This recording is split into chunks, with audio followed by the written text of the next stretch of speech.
This video is brought to you by Squarespace. Whether you need a domain, website, or online store, make it with Squarespace. Got November in Virginia. Let's go.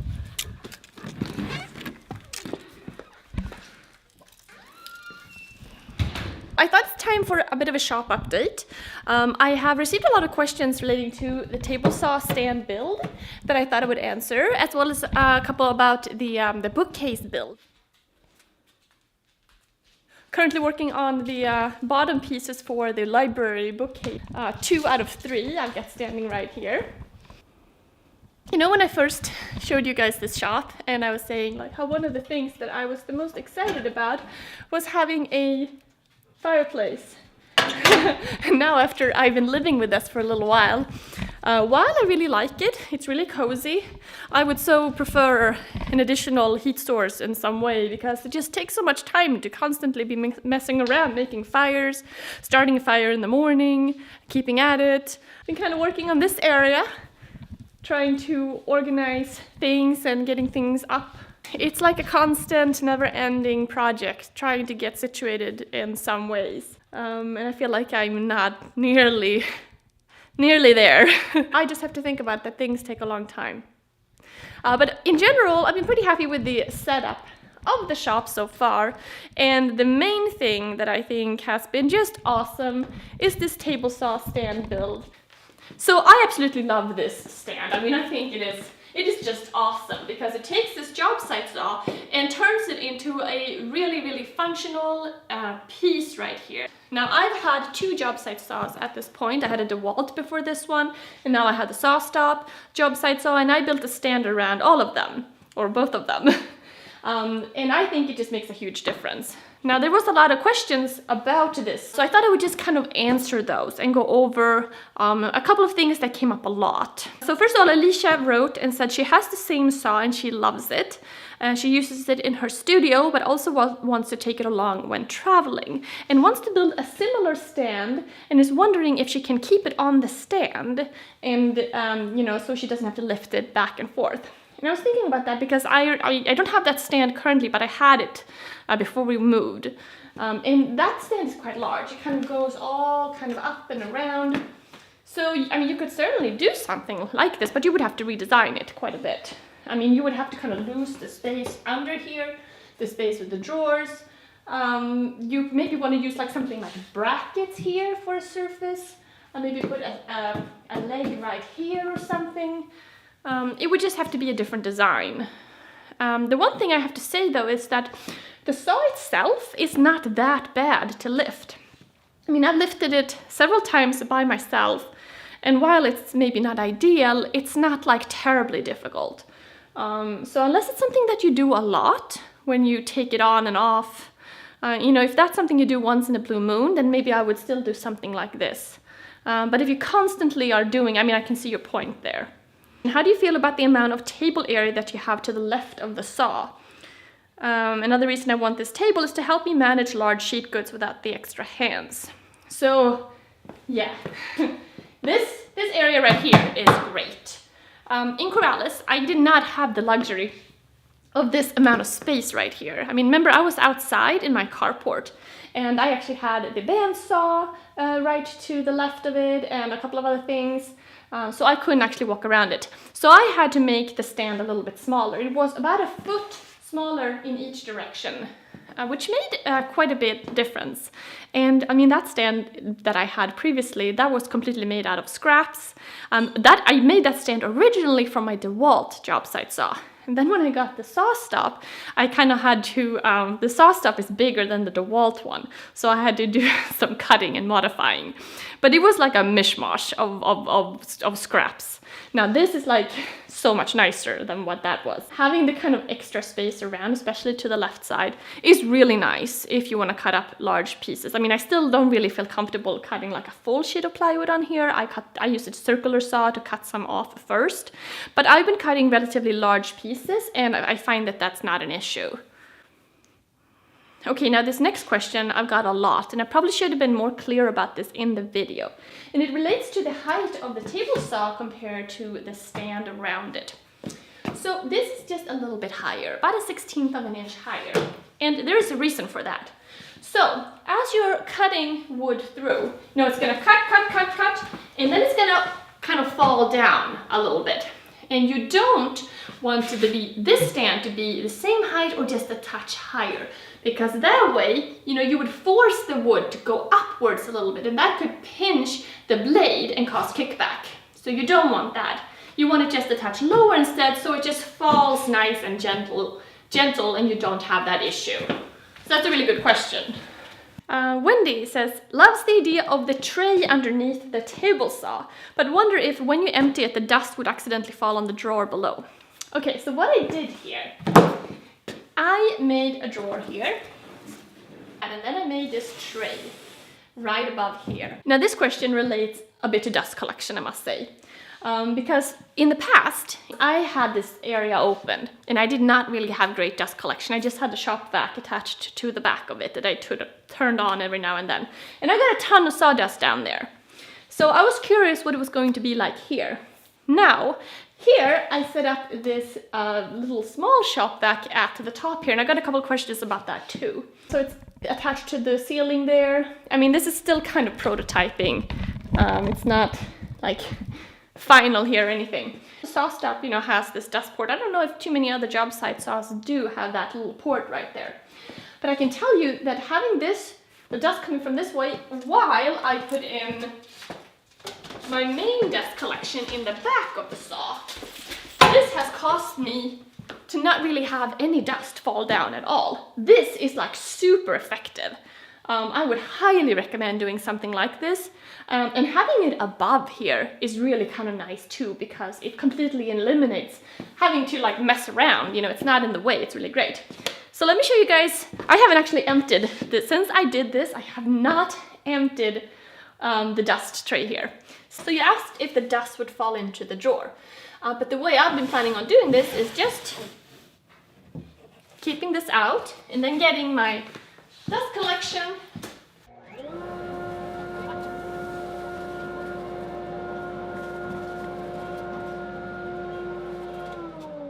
So not a whole lot of dust there, and as you can see, it was easy to vacuum up. But the sawdust in the dust collection over there, I have already emptied that once, and it's time to empty that again. So having good dust collection, it makes it like a really big difference. So much better. Rob asks, why put the saw on an edge of the piece and not in the middle? Many homemade tables seems to center the saw. So, the reason for that is if you want to extend here, you can't have anything on the right side. Mike asks, why have you decided to stick with the job site saw? Are you concerned about the limitations you're placing on your shop by having such an underpowered and undersized saw? The reason why I stuck with the job site saw is because that's what I have.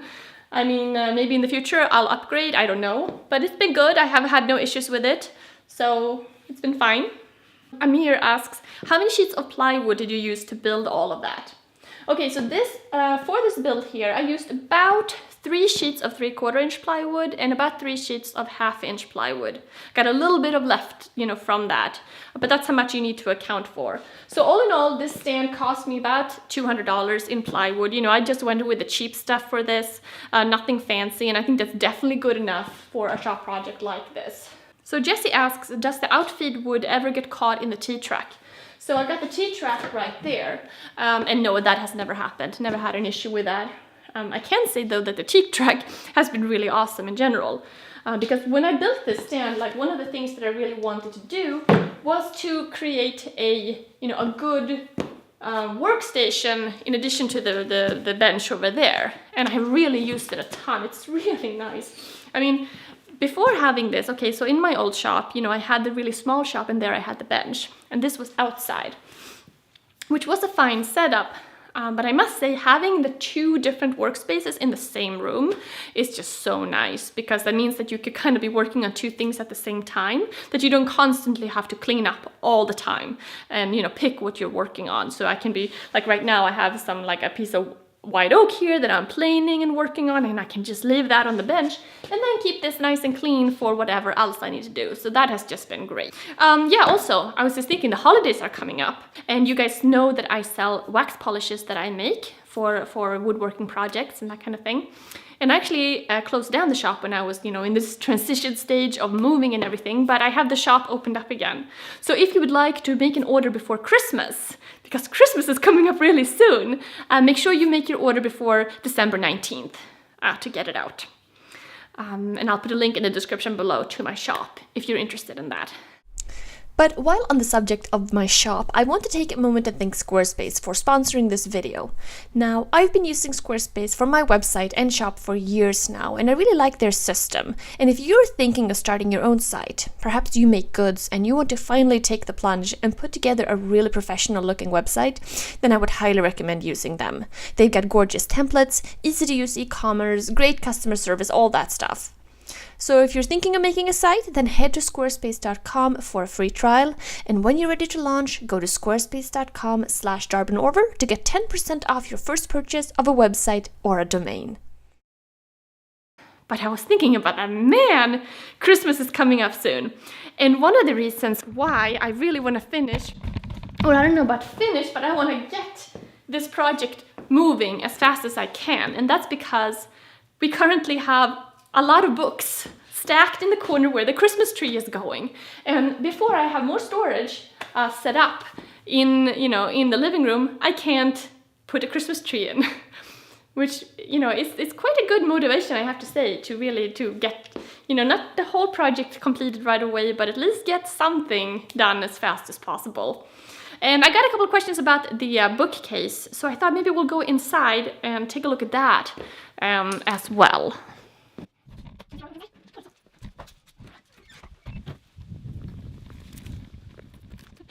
Here's the Christmas tree.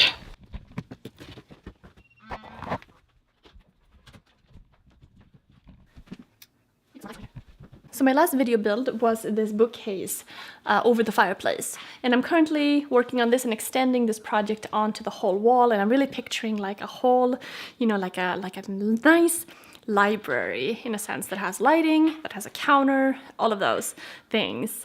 And the main goal is really to store as many books as possible because we have a ton of books. And I really want space for more books. I mean, that's always been our issue, always, that there's not enough space for books. And now having this amount of space here is just such a luxury to be able to build something like this. I never actually added lighting into bookcases before, and oh my god, I love it so much. I think it's like lighting makes everything better.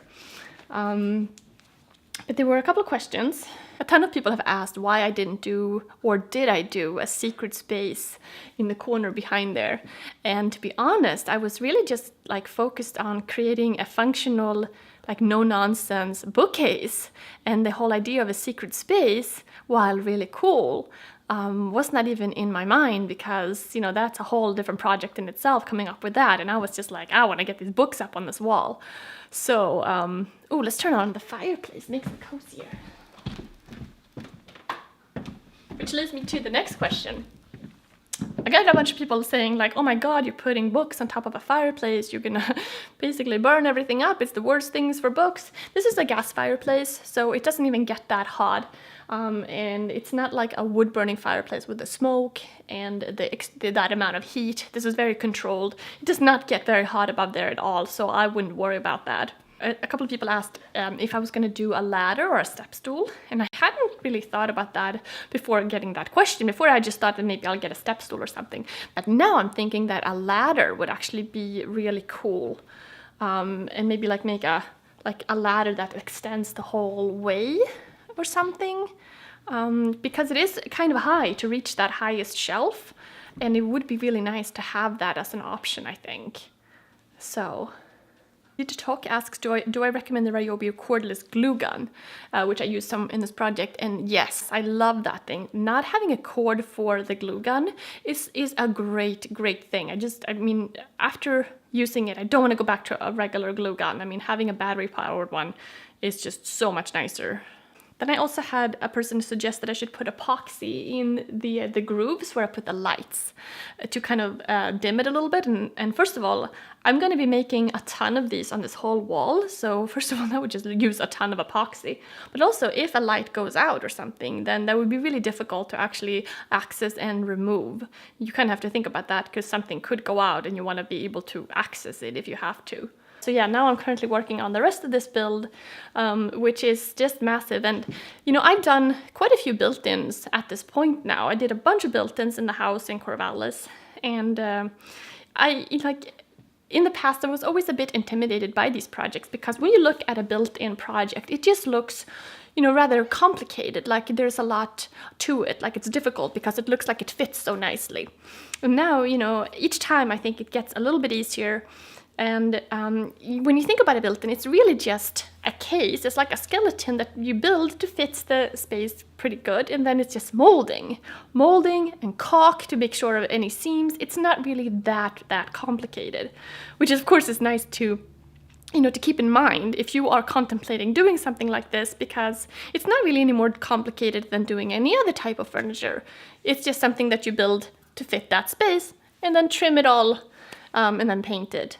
And of course you can also use, you know, pre-made bookcases like IKEA or something like that, and then trim in that to make it fit, and you know, maybe add like a piece of wood if there's a little bit of a gap or something. So there's so many different ways you could do something like this. But in general, making something feel kind of seamless really adds a nice touch, I think. So yeah, I should get going, but thank you guys so much for listening. Also, don't forget, if you want to make an order, I'll put a link in the description to my shop before the holidays, and that date was December 19th as a last date. Otherwise, I'll see you guys soon. Bye. Let me shut this down, August. Darwin.